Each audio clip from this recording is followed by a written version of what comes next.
E o Ministério Público da Paraíba está investigando o influenciador Ítalo Santos por possível uso indevido de imagens de crianças e adolescentes. Vídeos divulgados nas redes sociais de Ítalo estão passando por avaliação. O paraibano de 26 anos publica vídeos nos quais aparece dançando e coreografando ao lado de jovens, muitos deles menores de idade.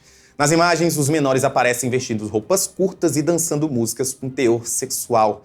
No canal do YouTube dele, um dos vídeos mais clicados soma 1,5 bilhão de visualizações. Para esclarecer os aspectos legais e éticos desse caso e discutir os limites da exposição de menores nas redes sociais, vamos conversar agora com a delegada de polícia, Luana Davico, que vai trazer uma análise detalhada sobre esse tema. Boa tarde, Luana. Boa tarde, tudo bem? Boa tarde para todos os telespectadores. Estamos aqui, diante desse caso que já movimentava as redes já faz algum tempo, não é mesmo? Uhum. Então, começo te perguntando, Luana...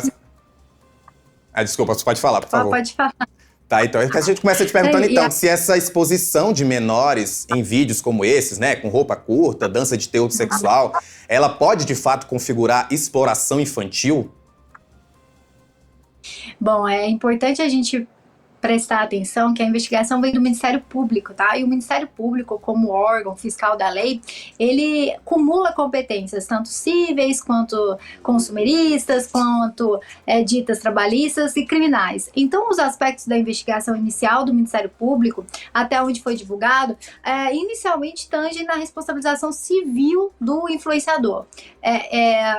Em busca rápida pela internet, o influenciador que tem mais de 7 milhões de seguidores, alcança basicamente engajamento com seus chamados filhos, pelo que eu pude aqui pesquisar. Lembrando que a minha análise jurídica como professora é simplesmente do que eu consigo obter nas fontes abertas, do Google e em outros sites de informação. E ali, esse influenciador utiliza desses seus filhos, que na sua grande maioria são adolescentes. O primeiro ponto sobre a responsabilidade civil é que o ECA, juntamente com a Constituição Federal de 88, ele pugnou de proteger a criança e adolescente. E todo mundo sabe muito bem, que criança nem adolescente pode trabalhar. Menor de 16 anos, ela não pode ter vínculo trabalhista, o menor de 14 anos, na verdade, a não ser como menor aprendiz. Ocorre aqui que para ter esse status de trabalho artístico infantil, determina-se a necessidade, por exemplo, de uma autorização judicial. Então a gente não vê inicialmente, eu não tive informações, busquei aqui, se todos esses adolescentes envolvidos tiveram autorização judicial para esse vínculo de trabalho com essa que parece ser uma grande empresa de influências digitais, entre outras tantas coisas.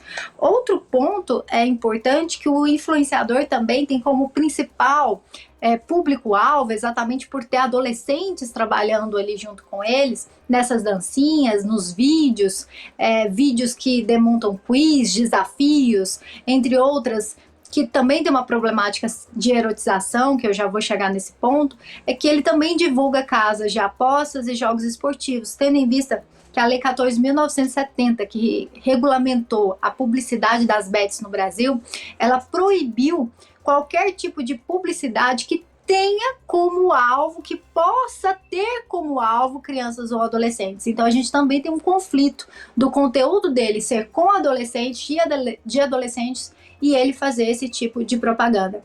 Então, dentro desse mundo da responsabilização civil, eu acredito que assim como nós assistimos com a MC Loma, a Melody, o Ministério Público deve aí entrar com uma ação ou até mesmo com um TAC, que é um termo de ajustamento de conduta, nada mais, nada menos que um acordo entre o influenciador e o próprio Ministério Público, restringindo aí a participação total desses adolescentes.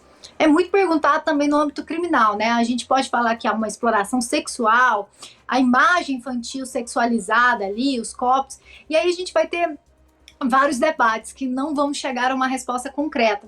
Nós temos tipos penais, tanto no ECA quanto no Código Penal, que acabam criminalizando a conduta mesmo de incentivar, os verbos, na verdade, ali são submeter, inserir, e induzir, e colocar a criança ou adolescente lá no Código Penal menor de 18 anos, ou seja, a criança ou adolescente, em um sistema de exploração sexual. O termo exploração sexual, ele acaba sendo definido pela lei de depoimento especial, a Lei 13.431, que define como exploração sexual, basicamente, a colocação da criança ou do adolescente dentro de uma atividade sexual.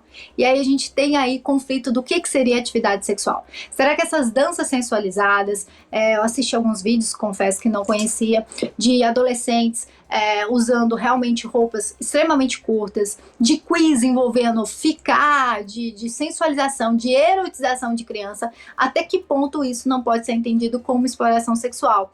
Uma vez que a professora Eva, ela define que a exploração sexual de criança e adolescente pode ser definida como qualquer exposição ou exploração dos próprios corpos desse grupo que é a criança e adolescente, que o nosso ECA, que é a nossa Constituição Federal, sempre quis proteger. Então, ainda assim, pode ser que haja o entendimento de que ele esteja praticando crime, mas aqui há um conflito, né, deixando muito claro que há um conflito de definição, e também agora o que fica muito claro é a responsabilização civil, e com certeza vai haver uma regulamentação e restrição desses adolescentes nesses vídeos. E espero, né?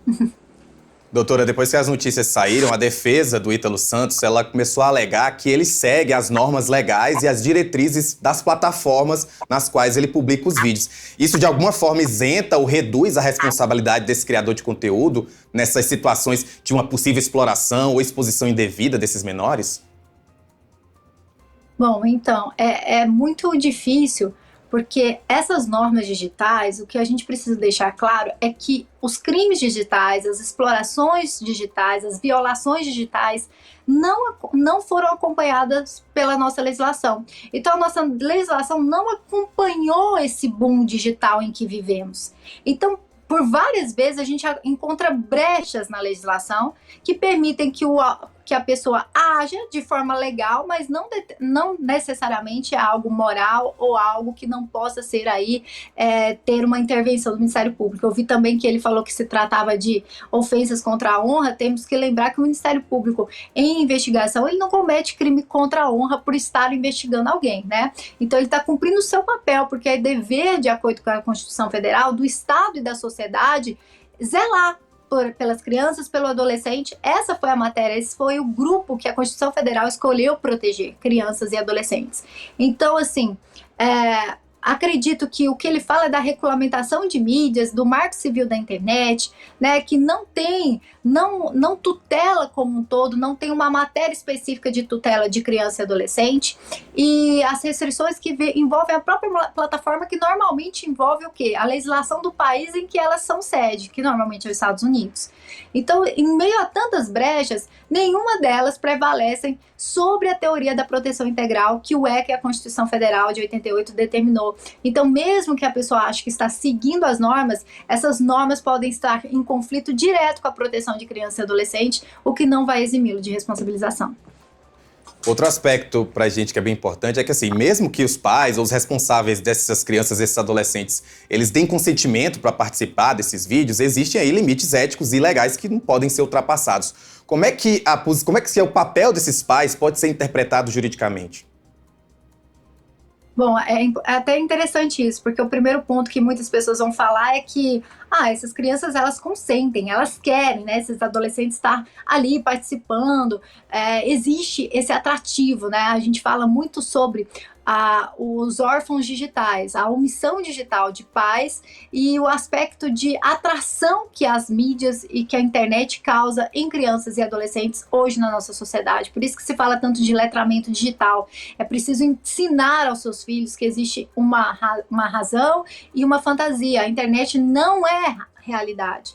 Mas mostra o dia a dia da pessoa, mostra o que a pessoa quer mostrar, né? Então, é sim um recorte de uma realidade.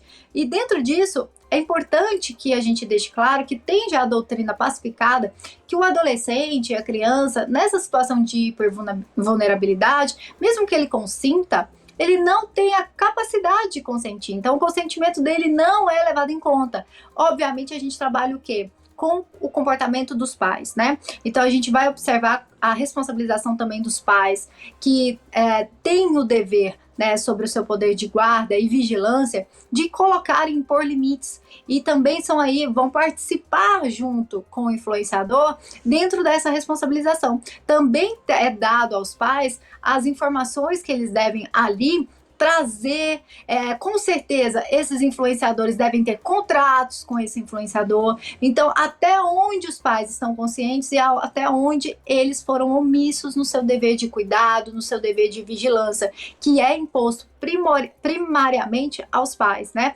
O Ítalo está sendo investigado, mas com certeza a responsabilização também pode desaguar na responsabilização dos pais.